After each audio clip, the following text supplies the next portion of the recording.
Very good evening. संभवतः हम ancient history में थे, अगर मैं गलत नहीं हूं तो। हाँ सर। सर यस, सर पहला लेक्चर है ना सर, मुझे नहीं पता सर। ठीक है। देखिए, एंशियंट हिस्ट्री में अभी हम प्री मौर्य डायनेस्टी में खड़े थे, और लास्ट टू लास्ट क्लास हमने इस प्री मौर्य डायनेस्टी में बेसिकली 3 छोटे छोटे वंशों को देखा था, और मैंने ये बोला था कि मौर्य वंश बेसिकली पहला वंशानुगत वंश है, जिसका उल्लेख हमें आपके वैदिक सिविलाइजेशन पुराण में भी मिलता है। लेकिन इस मौर्य से पहले छोटे मोटे वंश आए थे, जो आपके एग्जामिनेशन में बेसिकली राजाओं का जब श्रृंखला देगा तो उसके लिए इंपॉर्टेंट है। और मैंने, चाहे वो हरण्यक वंश हो, चाहे वो शिशुनाग वंश हो, या फिर नंद वंश के महापद नंद और धनानंद तक की बातें हो, ये हमने अभी तक लास्ट क्लास में आपके साथ की है। जिनकी पहली क्लास है या फिर कुछ नहीं जानते हैं कि हमें एसएससी या फिर एमपीएससी या फिर यूपीएससी के लिए जनरल स्टडी में क्या पढ़ना होता है, तो 2 मिनट में मैं एक बार उनके लिए मुखड़ा बता देता हूं। आपकी जो सिलेबस है जनरल स्टडी की, उसमें आपको हिस्ट्री पढ़ना पड़ेगा। हिस्ट्री के बेसिकली 3 पार्ट आपको पढ़ने पड़ेंगे। एक का है आपका एंशियंट हिस्ट्री। मेरी आवाज आ रही है ना? हाँ सर। हाँ सर, आ रही है। एक है आपका एंशियंट हिस्ट्री, दूसरा है आपका मिडिवल हिस्ट्री, और तीसरा है आपका मॉडर्न हिस्ट्री। तो अभी जिस सिलसिलेवार ढंग से हम बातें कर रहे हैं वो एंशियंट हिस्ट्री की बातें कर रहे हैं। हमने ऑलरेडी मॉडर्न हिस्ट्री को आपके साथ खत्म किया है। संभवतः कुछ लोग नए बाद में जुड़े होंगे तो उन्होंने मॉडर्न हिस्ट्री को नहीं पढ़ा होगा। तो अभी जो 3-4 हफ्ते से हम पढ़ रहे हैं वो बेसिकली हम एंशियंट हिस्ट्री पढ़ रहे हैं।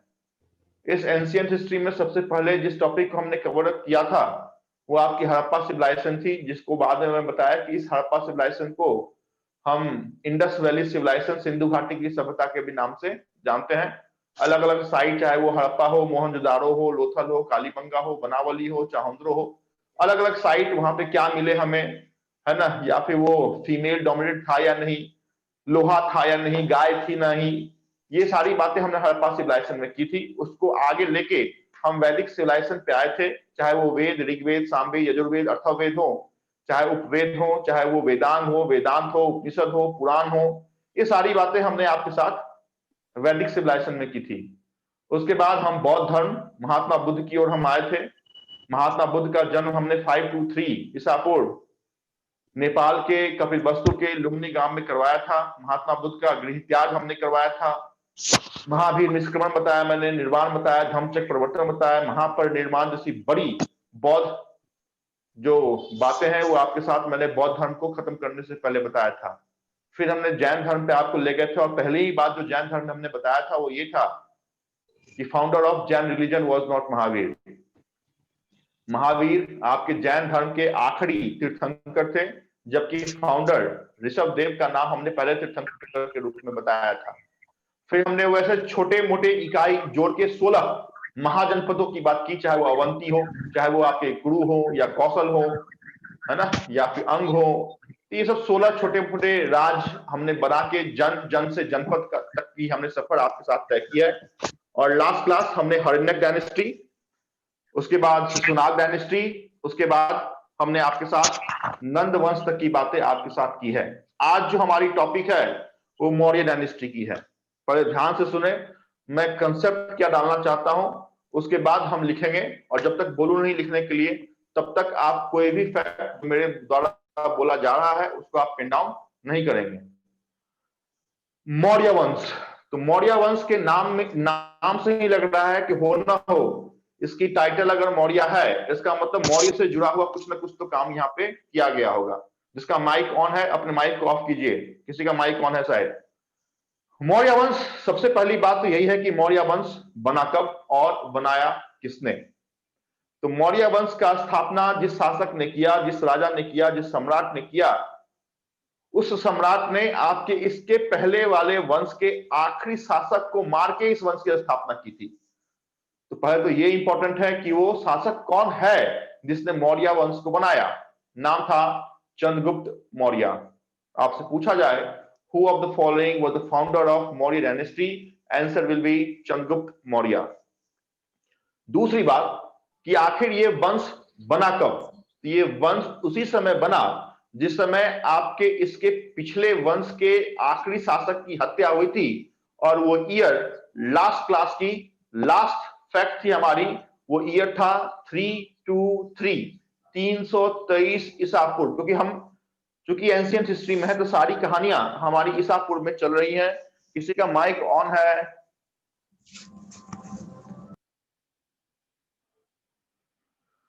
सारी कहानी हमारी ईसा पूर्व में ही चल रही है। तो मौर्य वंश को बनाया चंद्रगुप्त मौर्य ने।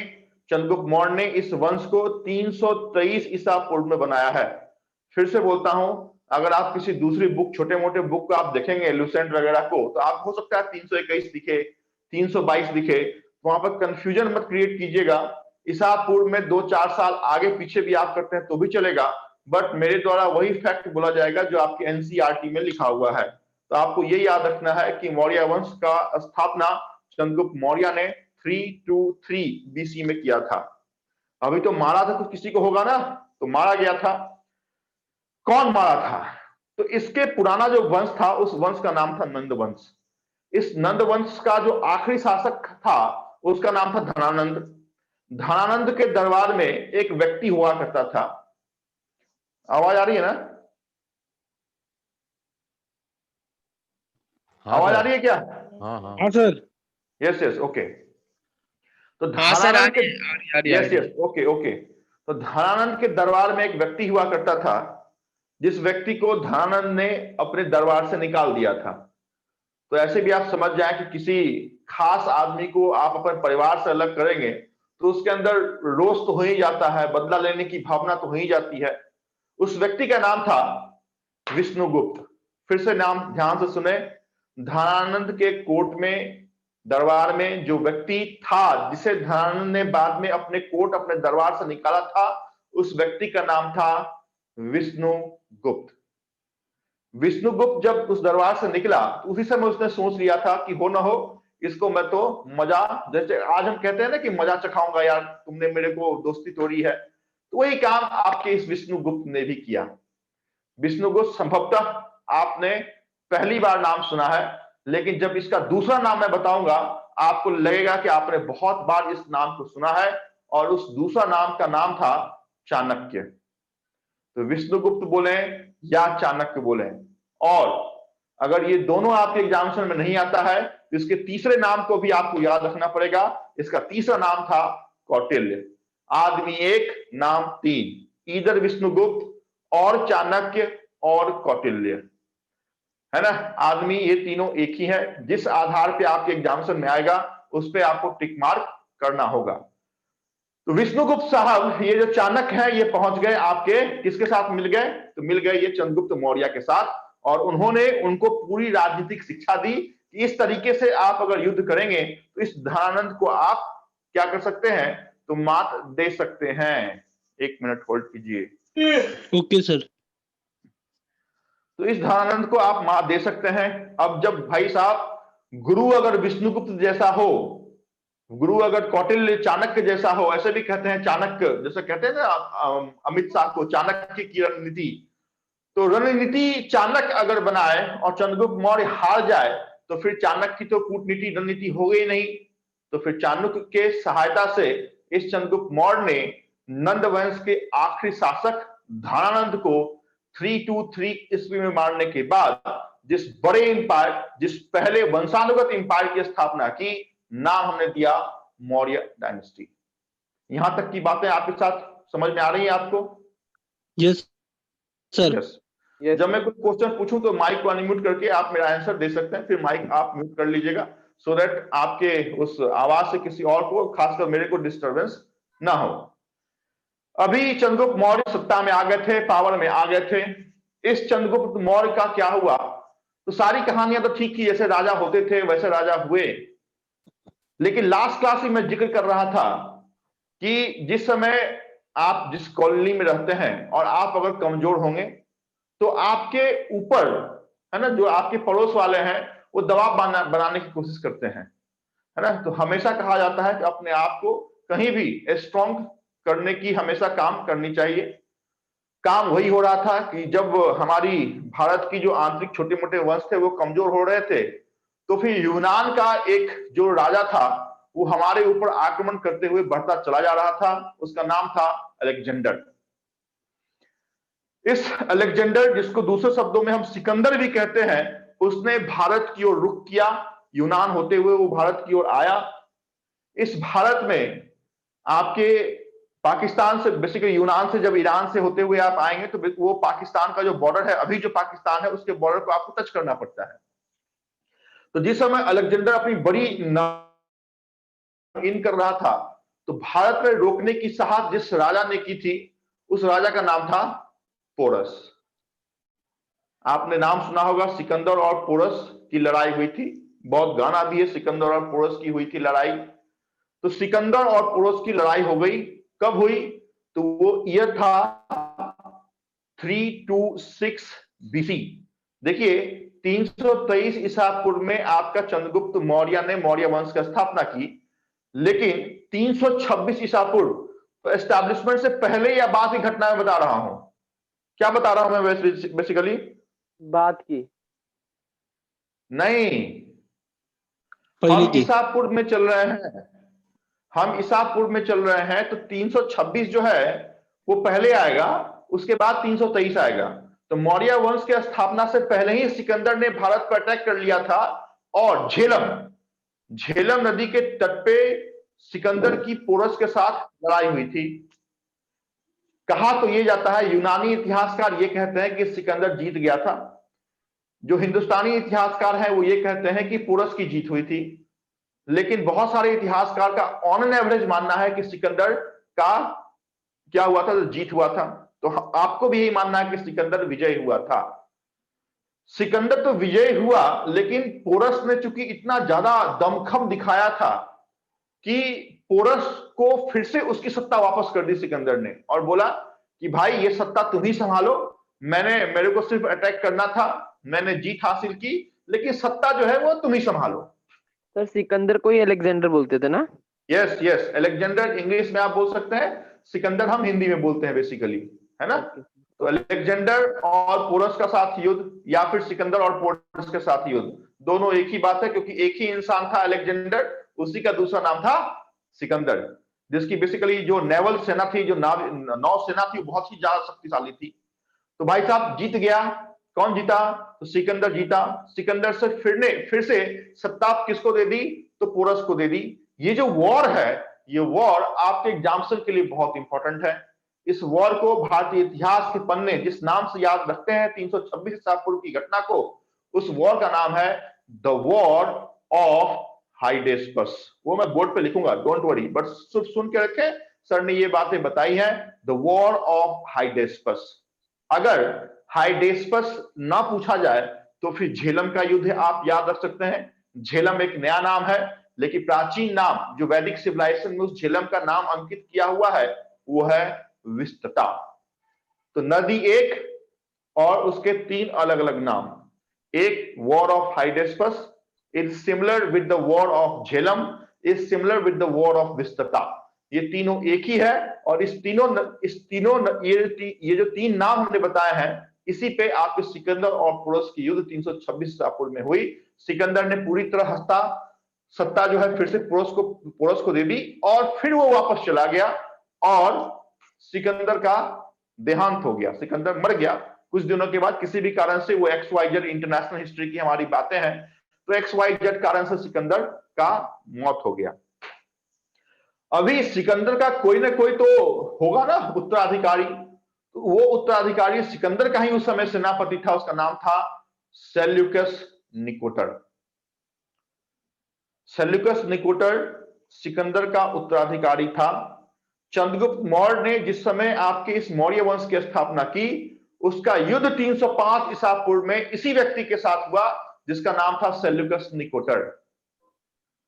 अभी सेल्यूकस निकोटर हार गया। पहले इसका जो पूर्वज था सिकंदर, वो जीता था। अभी सिकंदर चला गया तो सेल्यूकस निकोटर हार गया। किससे हार गया? तो फाउंडर ऑफ मौर्य डायनेस्टी से हार गया, चंद्रगुप्त मौर्य से हार गया। कब हारा था? 305 ईसा पूर्व में हार गया। लेकिन हारने के बाद कुछ पैक्ट साइन किए गए, कुछ संधि साइन की गई, और उस संधि के बिहाफ पर सेल्यूकस निकोटर को फिर से छोड़ दिया गया। वो संधि थी कि सेल्यूकस निकोटर की बेटी का नाम था हेलेना, उसके साथ शादी करेगा कौन? तो चंद्रगुप्त मौर्य। दूसरी बात थी, जो पाकिस्तान के बहुत फर्टाइल लैंड थे, चाहे वो काबुल हो, हेरात हो, बालूचिस्तान हो, ये जो फर्टाइल लैंड है, ये जो लैंड है, ये सेल्यूकस निकोटर गिफ्ट देगा किसको? तो चंद्रगुप्त मौर्य को। चलो ये भी हो गया। 500 हाथी, अब जीता जो है उसी को तो ये सारे चीज मिलेंगे ना, तो 500 हाथी भी सेल्यूकस निकोटर देगा, किसको देगा? तो चंद्रगुप्त मौर्य को। ये भी हो गया। मैं क्या बोल रहा हूं? मैं बोल रहा हूं कि सेल्यूकस निकोटर हारा, लेकिन सेल्यूकस निकोटर को वापस रिलीज कर दिया गया on the basis of some fact, some pact, जिसको आप संधि कहते हैं। उस संधि की 4 शर्तें थी। एक शर्त थी सेल्यूकस निकोटर की बेटी हेलेना के साथ शादी चंद्रगुप्त मौर्य की। दूसरी शर्त थी, जो फर्टाइल लैंड है आपके पाकिस्तान के, अफगानिस्तान के इर्द गिर्द सीमा के, काबुल, हेरात, बालूचिस्तान, कांधार, ये सारी फर्टाइल लैंड चंद्रगुप्त मौर्य को गिफ्ट देगा। कौन देगा? तो सेल्यूकस निकोटर देगा। तीसरी बात, 500 हाथी। आज तो एक कुत्ता पाल रहे हैं, तो हम क्या खाएंगे, कुत्ता क्या खाएगा, ये पूछते हैं। उस समय 500 हाथी सेल्यूकस निकोटर ने दिया। किसको दिया? चंद्रगुप्त मौर्य को। और आज के क्लास की सबसे बड़ी बात, सेल्यूकस निकोटर ने अपने दरबार के एक बहुत बड़े दरबारी इतिहासकार को भारत में भेजा, चंद्रगुप्त मौर्य के दरबार में भेजा, जिसका नाम था मेगास्थनीज। किसी भी कंडीशन में भूलने का नहीं, इस बड़े इतिहासकार का नाम है मेगास्थनीज। ये मेगास्थनीज भारत में आया, भारतीय इतिहास का इसने विवेचना किया और भारतीय समाज को उसने अपनी बड़ी बुक, उस बुक का नाम था इंडिका, और उसमें 7 भागों में विभाजित किया है। मेगास्थनीज को नहीं भूलने का कि मेगास्थनीज किसके कोर्ट में आया है? Answer is Chandragupta Maurya. दूसरी बात, मेगास्थनीज की उस बुक को नहीं भूलने का जिस बुक में भारतीय जो समाज है, भारतीय सोसाइटी है, उसको 7 भागों में हमने बांटा है। चाहे वो फिलोसोफर हो, चाहे वो आपके आर्टिसियन हो, या फिर आपके हर्ट्समैन हो, तो 7 ऐसे ऐसे वर्ग उसने बोले कि 7 भाग में भारतीय समाज का विभाजन है, और उस बुक का नाम था इंडिका। चंद्रगुप्त मौर्य का काम हो गया खत्म। इंपॉर्टेंट है कि सेल्यूकस निकोटर के साथ 305 ईसा पूर्व में उसकी युद्ध हुई थी। ये अलग अलग पैक्ट हुए। मेगास्थनीज आपके इंडिया में आया, सेल्यूकस निकोटर शांत बैठा, और चंद्रगुप्त मौर्य भी 1 2 3 करते हुए भगवान को प्यारा हो गया। लेकिन भगवान को प्यारे होने से पहले उसके एक बेटे थे, उस बेटे का नाम आपको याद रखना है, जिसका नाम था बिंदुसार। इतनी बात जो मैंने आपको बोली है वो 1 बाय 1 करके हम लिखने की कोशिश करेंगे। नाम मौर्य, मौर्य डायनेस्टी, फटाफट लिखेंगे आप भी मौर्य डायनेस्टी। इस मौर्य डायनेस्टी का पहली बात तो यही है कि फाउंडर कौन है। तो फाउंडर लिखें चंद्रगुप्त मौर्य। कब बनाया? एस्टैब्लिशमेंट ईयर लिखिए 323 BC। तीसरी बात, किसको मारा आखिर? तो ही killed the last ruler of which dynasty? कौन सा लिखूं? Of Nand dynasty. नाम क्या था? Nand dynasty. Dhananand. He killed the last ruler of Nand dynasty, Dhananand, and established kingdomship. लिखें इतनी बात, kingdomship with the help of, किसका हेल्प मिला था उसको? चाणक्य। हाँ, चाणक्य। दूसरा नाम क्या है चाणक्य? विष्णु। एरिस्टोल। हाँ, विष्णु और ये एरिस्टोल। विष्णु गुप्त। तीसरा नाम क्या है इसका? एरिस्टोल। कौटिल्य। Very good. ये तीनों नाम एक ही व्यक्ति के हैं, किसी भी रूप में आपके एग्जामिनेशन में आएगा, आपको टिक मार्क करना है और इसकी एक बुक का नाम याद कर लीजिए।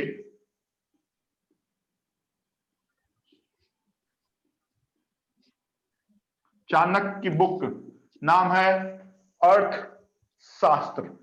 भूलने का नहीं, बुक आपके एग्जामिनेशन में एक पूछा जाता है, अर्थशास्त्र, बुक ऑफ चाणक्य और विष्णुगुप्त और कौटिल्य। ये तीनों फैक्ट लिखे पहले।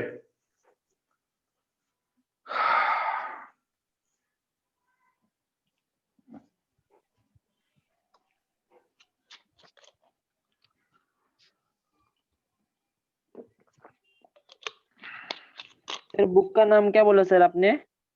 किसके बुक का नाम? ये विष्णु गुप्त अर्थशास्त्र। अर्थशास्त्र, अर्थशास्त्र, द बुक ऑफ चाणक्य, अर्थशास्त्र।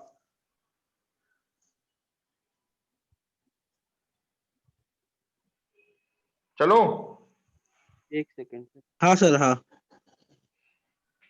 हो गया सर, रफ कर दो। हो गया सर, डन सर। चलो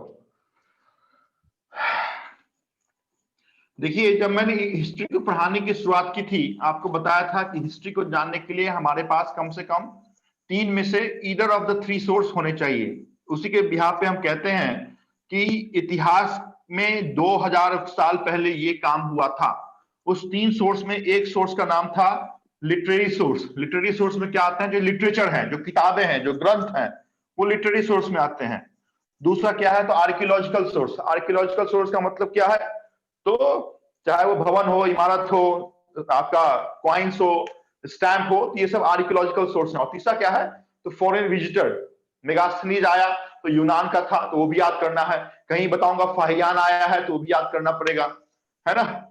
आखिर इस मौर्य डायनेस्टी को जानने के लिए आपके पास क्या मौजूद थे, जिसके बिहाफ पे आपने बोला कि मौर्य ये डायनेस्टी है, इसमें ये राजा हुए, ये कलिंग का युद्ध हुआ 261 ईसा पूर्व, किस बिहाफ पे आपने बोला?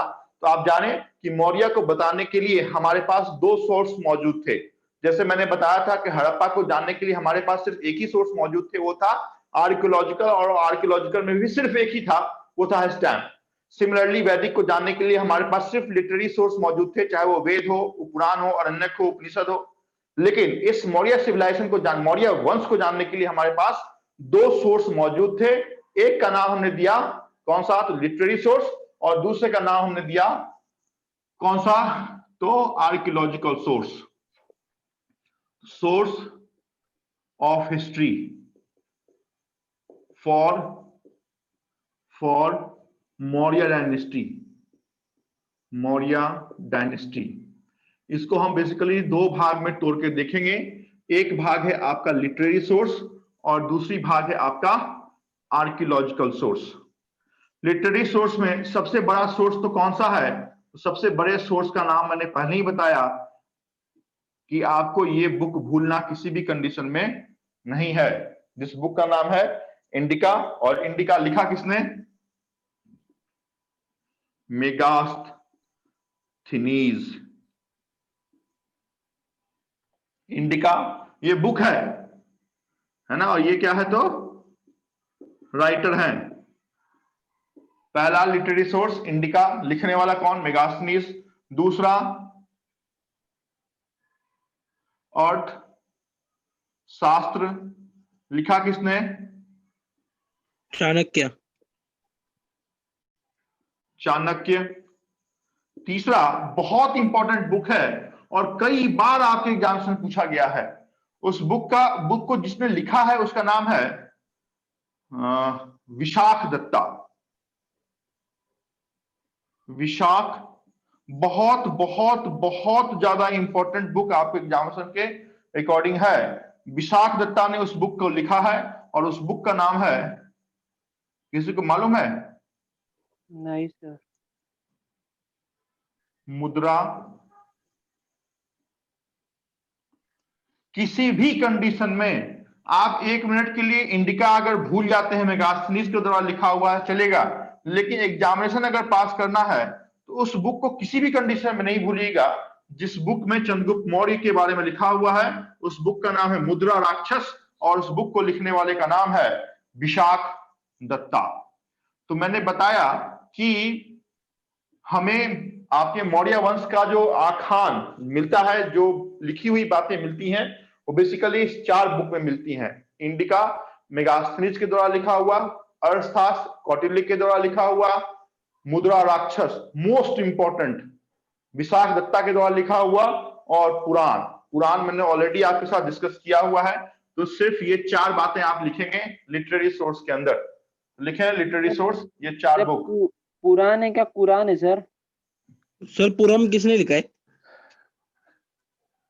हाँ सर पुरम किसने लिखा है? नहीं, पुराण लिखा हुआ नहीं है। पुराण बेसिकली एक ग्रंथ है जिसमें मौर्य डायनेस्टी की सारी बातें संकलित की हुई हैं, है ना। तो अलग अलग पुराण कितने हैं? तो पुराण 18 हैं। 18 पुराणों में बेसिकली कुछ ऐसे पुराण हैं जिसमें मौर्य डायनेस्टी की बात लिखी हुई है। तो पुराण किसने लिखा इज नॉट, अलग अलग उसमें राइटर थे, कंपाइल किया गया था, दर्शनों को मिला के कंपाइल किया गया था। इस कारण से इसके राइटर की नाम लिखने की जरूरत नहीं है। जिसका राइटर का नाम लिखने का जरूरत था ऑलरेडी मैंने लिख दिया है। पुराण 18 है, ये ऑलरेडी मैंने वैदिक सिविलाइजेशन में आपको पढ़ा दिया है। तो सिर्फ आप पुराण लिखें। फिर मैं आर्कियोलॉजिकल पे आता हूं कि आर्कियोलॉजिकल में हमारे पास क्या है। आर्कियोलॉजिकल का मतलब क्या होता है? वैसी चीज जिसको हम छू सकते हैं, इमारत, भवन। अशोक, अशोकाज रॉक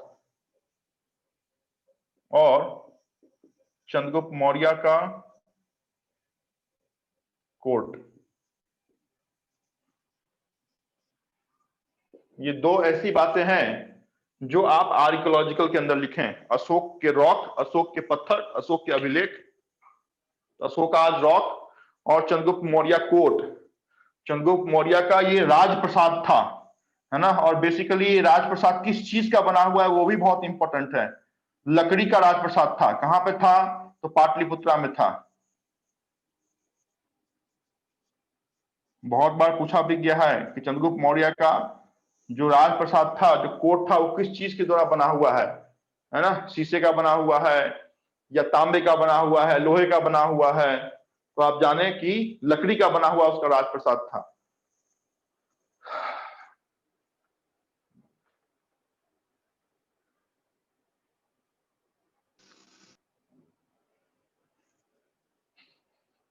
ये 2 हमारे पास सोर्स हैं। Literary source 4, archaeological source 2, Chandragupta Maurya's court and Ashoka's rock. जहां पे चंद्रगुप्त मौर्य's कोर्ट आपने लिखा है उसमें आप लिख लें मेड बाय वुडन, और अशोकाज रॉक, अशोक के अलग अलग अभिलेख हैं, उसमें अलग अलग बातें लिखी हुई हैं। किसी अभिलेख में उसके कलिंग के युद्ध की बात लिखी हुई है, किसी अभिलेख में उसके अशोक के नाम की बातें लिखी हुई हैं, किसी अभिलेख में धम्मशोक की बातें लिखी हुई हैं मेरी घोष के स्थान पे। तो ये हैं आपके सोर्स।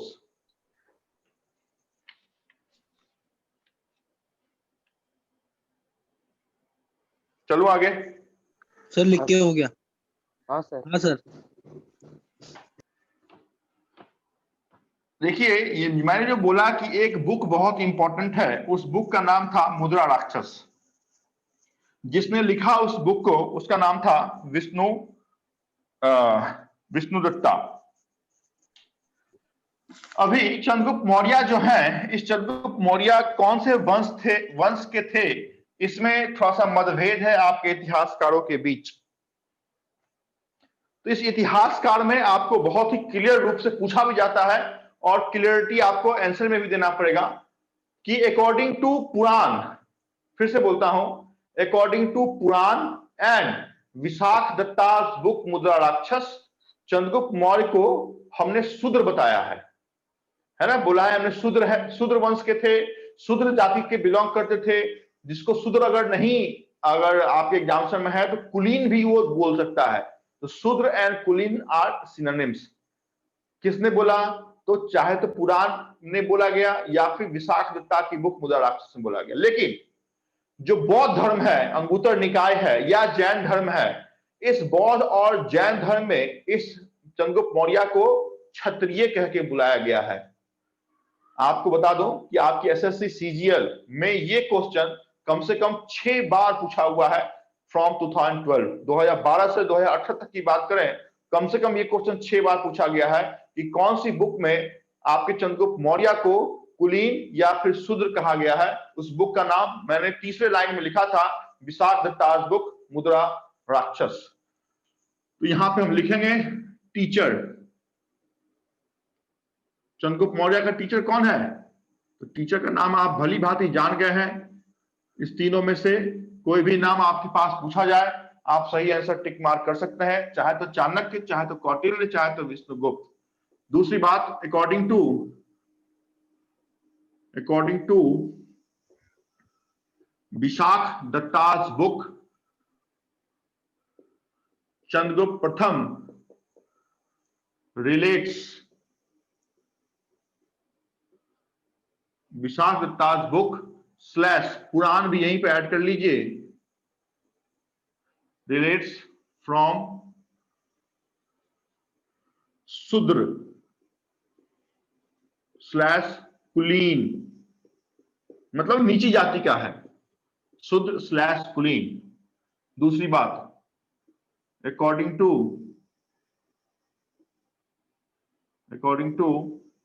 बौद्ध एंड जैन लिटरेचर,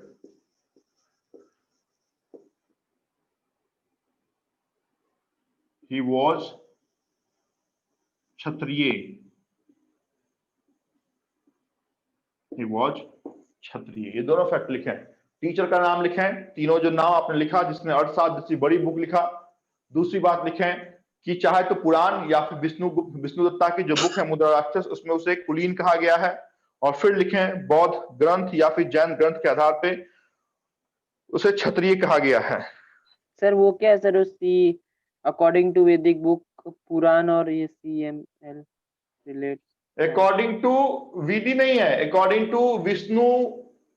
किसने लिखा था मुद्रा राक्षस? ये विशाखा दत्ता।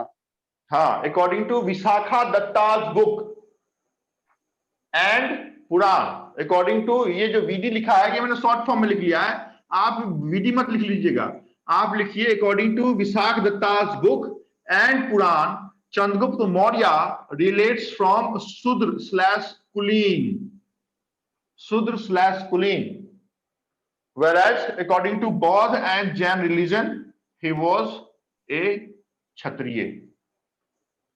ब्राह्मण, क्षत्रिय, वैश्य और शूद्र, ये 4 श्रृंखला संभवतः मैंने वैदिक सिविलाइजेशन में आपको क्रमबद्ध बताई थी कि ब्राह्मण सबसे टॉप का दर्जा पाते हैं, उसके बाद क्षत्रिय, उसके बाद वैश्य और उसके बाद शूद्र का दर्जा दिया जाता था। मतलब शूद्र मतलब सबसे नीची जाति के जो लोग थे उनको शूद्र का दर्जा दिया गया।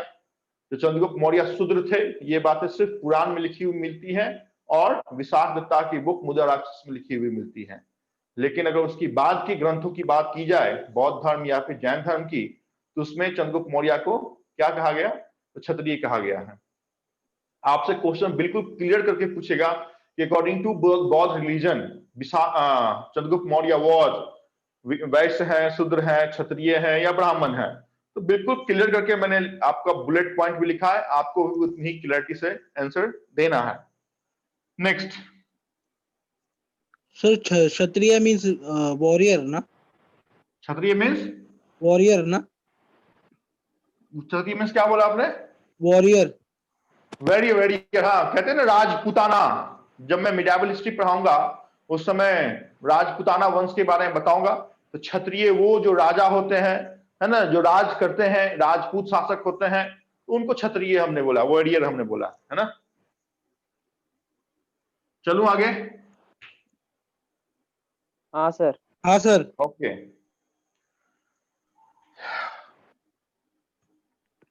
इसका युद्ध हुआ था, किसके साथ युद्ध हुआ था? चंद्रगुप्त मौर्य का युद्ध किसके साथ हुआ था? सिकंदर के सैनिक के साथ। सिकंदर के सैनिक के साथ? हाँ। क्या नाम था उस सैनिक का? Seleucus cattle. हाँ, वेरी गुड, किसी ने तो आंसर दिया है, सेल्यूकस निकोटर।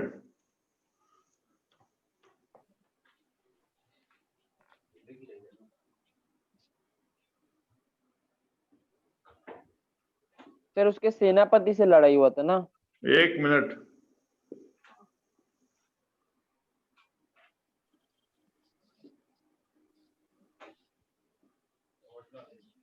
लिखें अकॉर्डिंग टू, नेक्स्ट पॉइंट लिखें अकॉर्डिंग टू यूनानी literature, Chandragupta Maurya was called Sandrocotus / Androcotus. Important question.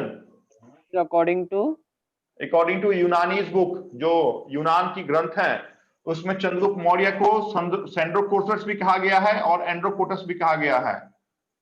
Basically William Jones ने ये बात लिखी थी, लेकिन आप सिर्फ लिखें अकॉर्डिंग टू यूनानी book Chandragupta Maurya was called Sandrocottus / Androcottus. Sandrocottus / Androcottus. Sir एक सेकंड।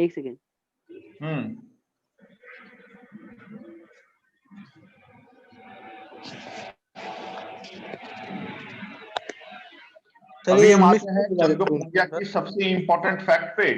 वो फैक्ट क्या थी? तो वो फैक्ट थी 305 ईसा पूर्व। आपने ईयर लिखा ना 323 का, एस्टैब्लिशमेंट ईयर लिखा था क्या मौर्य का? हाँ सर 323 BC। हाँ सर। हाँ ठीक है। अभी हम सबसे इंपॉर्टेंट फैक्ट पे आते हैं चंद्रगुप्त मौर्य के उस कालावधि पे जिसमें उसके साथ युद्ध हुआ था 305 में। किसके साथ हुआ था? तो सेल्यूकस निकोटर। आप लिखेंगे the war of Chandragupta Maurya with Seleucus Nicator took place in 305 BC। The war of Chandragupta Maurya with Seleucus Nicator took place in 305 BC.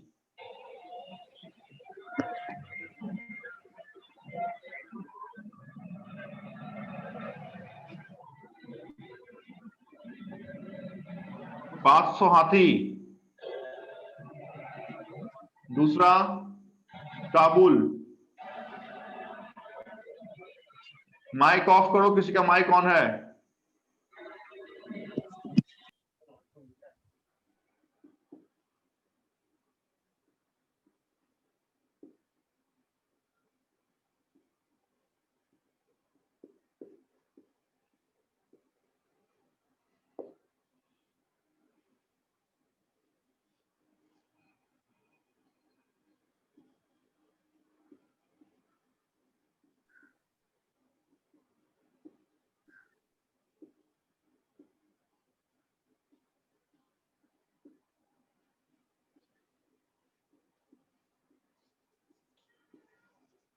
क्या बताया मैंने बताया कि Seleucus Nicator sorry, the war of Chandragupta Maurya with Seleucus Nicator took place in 305 BC। उसके बाद एक point और आप ऐड कीजिए, सेल्यूकस निकोटर गॉट डिफीटेड।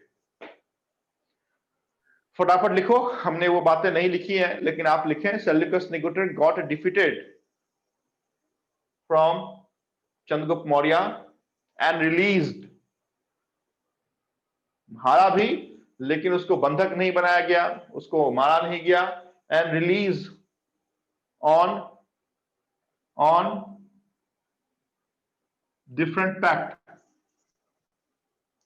क्या डिफरेंट पैक्ट थे, क्या डिफरेंट संधि थी, क्या बीच में समझौता हुआ था? तो समझौता ये था कि 500 हाथी कौन किसको देगा ये लिखने की संभवतः मुझे जरूरत नहीं है, ऐसा मुझे लग रहा है, क्योंकि जो हारेगा वही देगा ना।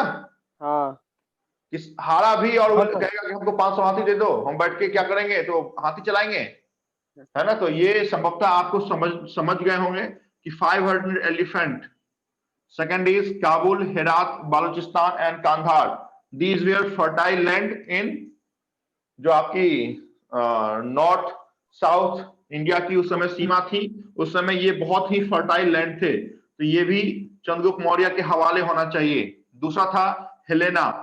हेलेना कौन है? तो Helena was the daughter of Seleucus Nicator. Daughter of Seleucus Nicator. इसके साथ क्या होगा? तो मैरिज होगा। किसके साथ मैरिज होगा? तो चंद्रगुप्त मौर्य के साथ मैरिज होगा। एंड मोस्ट इंपॉर्टेंट, बहुत बार इंपॉर्टेंट कड़ी में ये क्वेश्चन पूछा गया कि मेगास्थनीज किसके दरबार में आया है? तो मेगास्थनीज जिस व्यक्ति के दरबार में आया, वो व्यक्ति आपके धनानंद को मारने वाला व्यक्ति था। उस व्यक्ति को यूनानी इतिहासकार ने सेंड्रोकोटस कहा या एंड्रोकोटस कहा। उस व्यक्ति का नाम चंद्रगुप्त मौर्य था। तो लिखें, Megasthenes will visit Chandragupta Maurya court and wrote his famous book indica. 1,00,000 bar indica पे अंडरलाइन करें कि इंडिका किसने लिखा। आपकी एक और बताया ना, विष्णुगुप्त का, विष्णुगुप्त कहते हैं, विशाखदत्ता का मुद्रा राक्षस या विष्णुगुप्त का अर्थशास्त्र। 3 बुक का नाम मैंने आपको आज बताया है। एक विष्णुगुप्त का अर्थशास्त्र या चाणक्य का अर्थशास्त्र या कौटिल्य का अर्थशास्त्र। दूसरा विशाखदत्ता का मुद्रा राक्षस। इस मुद्रा राक्षस में चंद्रगुप्त मौर्य को हमने कुलीन बोला था, मतलब शूद्र बोला था। और तीसरा वो बुक जिस बुक में भारतीय समाज को आपके इस मेगास्थनीज ने, ये मेगास्थनीज कहाँ का है? तो यूनानी है। ये भी लिखें, यूनानी पिलग्रिम, यूनानी इतिहासकार है। बहुत इंपॉर्टेंट ये क्वेश्चन है कि मेगास्थनीज कहाँ का था? तो अमेरिका का नहीं था, कोलंबस नहीं था या वास्को डिगामा नहीं था, वो यूनानी पिलग्रिम था, यूनानी इतिहासकार था। चंद्रगुप्त मौर्य के दरबार में आया। भारतीय समाज को उसने अलग अलग कितने भाग में बांटा था? तो 7 भागों में बांटा था।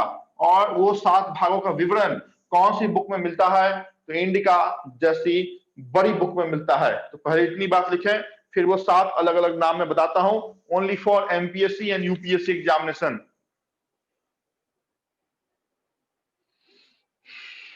ये दिख रहा है ना? हाँ सर। हाँ सर, दिख रहा है।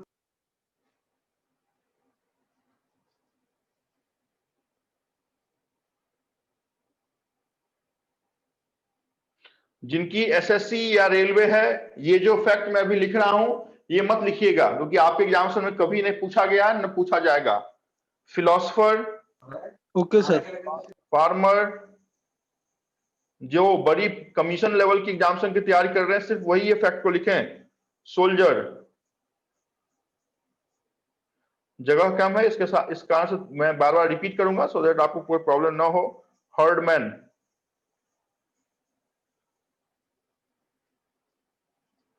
उसके बाद आर्टिसियन,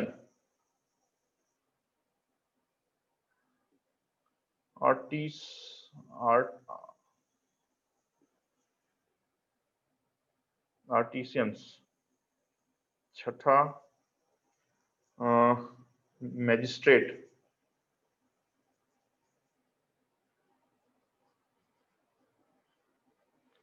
और 7वां कौन कौन? काउंसिलर्स।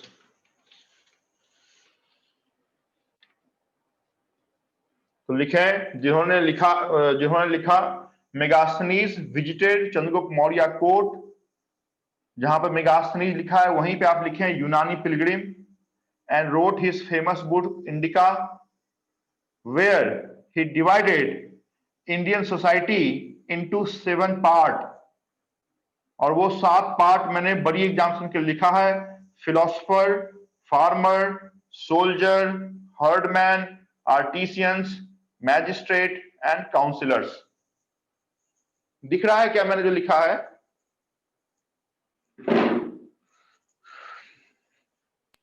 हाँ सर, दिख रहा है। पहला जो है वो है फिलोसफर।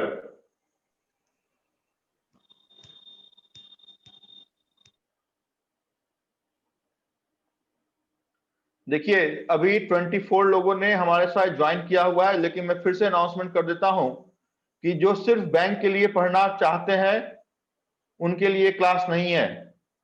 ये क्लास एसएससी की है, एमपीएससी के लिए है, जनरल स्टडी क्लास है। History, geography, political science, physics, chemistry, biology. Bank के एग्जामिनेशन में दूर दूर तक इसका संबंध नहीं है। बैंक की जो क्लास होगी वो 6 बजे से होगी। तो कोई किसी ने अगर नए होंगे, किसी ने ज्वाइन कर लिया होगा, तो उनके लिए अनाउंसमेंट मैंने कर दिया है। जो हमारे साथ बने हुए हैं, ओल्ड इज गोल्ड, वो तो बने ही हुए हैं। पूछो, क्या किसको नहीं समझ में आ रहा है?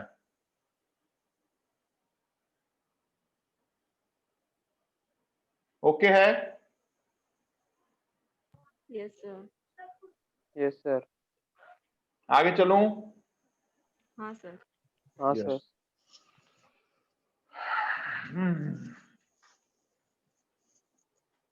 कहां पे पहुंच गए थे हम?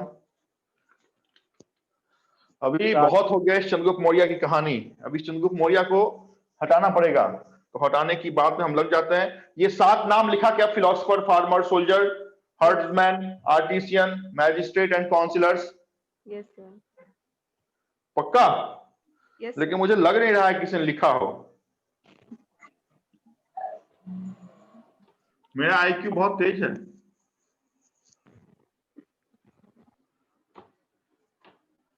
2008 में मैं आपकी तरह तैयारी किया करता था, आज से लगभग 12 साल पहले। तो सोच लें कि आप जिस जगह पर बैठे हुए हैं उस जगह पर मैं 12 साल पहले बैठा करता था। संभवतः उस समय तो लगता था यार कुछ भी मिल जाए, कोई एक जॉब मिल जाए, बस, और कुछ नहीं चाहता था। उसके लिए काम करना पड़ेगा। अगर काम सही रास्ते पे आपने किया, जॉब 100% मिलेगा। ना मिले ऐसा होगा नहीं। मैं आपको एक किस्सा बताता हूं, 2 मिनट लूंगा आपका। मेरे साथ पटना में एक और मेरा फ्रेंड तैयारी करता था। हम लोग बेसिकली रूममेट थे। लॉज में, चूंकि उस समय मैं रहता था, तो लॉज में जानते ही एक रूम में 2 लड़के रहा करते थे। 7 साल उसने तैयारी किया। कैन यू इमेजिन कि कोई इंसान, कोई लड़का, कोई जो एक्चुअल गवर्नमेंट सर्विस लेना चाहता है, वो इतना उसके पास जुझारूपन हो, इतना उसके पास सहन शक्ति हो और इतना उसके पास पेशेंस हो कि 7 साल वो तैयारी किया है। यस, मैंने अपने आंखों से देखा। मैं तो 1 साल तैयारी किया, नहीं हो रहा था, लगा कुछ भी हो जाए, राष्ट्रपति क्यों नहीं बन जाऊं, लेकिन बन जाना चाहिए। तो किसी कारण से हो सकता है कि बहुत ऐसे भी होते हैं कि बहुत तेज स्टूडेंट भी होते हैं, उनका सिलेक्शन नहीं होता है। और इवन कि मैथ में वो मेरे से ज्यादा इंटेलिजेंट था, फिर भी 7 साल उसने तैयारी किया। लेकिन आज उसे इस 4-5 साल, 2015 में संभवतः मुझे लगता है उसे जॉब मिली, रेलवे में जॉब मिली। वो आज अच्छा कर रहा है। तो यही है कि गवर्नमेंट सर्विस अगर चाहिए तो पेशेंस आपको रखना पड़ेगा, है ना। अच्छी बात होगी 6 महीने में आपको मिल जाए, 1 साल में आपको मिल जाए, बट अगर पेशेंस आपके पास है तो जॉब मिलेगी। पेशेंस अगर नहीं है और आपने ये सोचा कि यार 2 महीने में हमने पढ़ लिया सिलेबस, जॉब मिल जाए, तो संभवतः गवर्नमेंट सर्विस में इतनी आसानी से आपको नहीं मिलता है। थोड़ा सा कठोर परिश्रम आपको करना पड़ेगा। चंद्रगुप्त मौर्य अपने आखिरी के दिनों में जिस धर्म को फॉलो कर रहा था, वो धर्म था आपका जैन रिलीजन। ठीक है। इसका गुरु था। इसका गुरु कौन था? तो एक और गुरु था। इस गुरु ने इसको बोला कि अब गुरु अगर बोलता है और उसका शिष्य वो काम ना करे, ऐसा तो बहुत रेयर ही देखने को मिला है। तो इसके गुरु ने इसको बोला कि मैं आपको साहब मुक्ति दिलाता हूं, आप मेरे साथ बस हो चलो। चंद्रगुप्त मौर्य भी उस गुरु के पल्ले में पड़ गया। इस गुरु ने उसको उठाया और पहुंच गया कर्नाटका। फिर से बोल रहा हूं, चंद्रगुप्त मौर्य पहुंच गया कर्नाटका। कर्नाटका में जिस जगह पे वो पहुंचा, वो जगह था श्रवणबेलगोला। फिर से बोल रहा हूं, चंद्रगुप्त मौर्य का निधन जिस जगह पे हुआ है, वो यही जगह है। वो जगह श्रवणबेलगोला है और ये श्रवणबेलगोला आपकी कर्नाटका में है। चंद्रगुप्त मौर्य को ऐसा समाधि लगाया उसका गुरु, तो डायरेक्ट वो 9-11 हो गया। और ये गुरु तो क्वेश्चन आपके चाणक्य है ना? गुरु तो चाणक्य है ना? अभी आ रहा हूं ना भाई, मेरे से आगे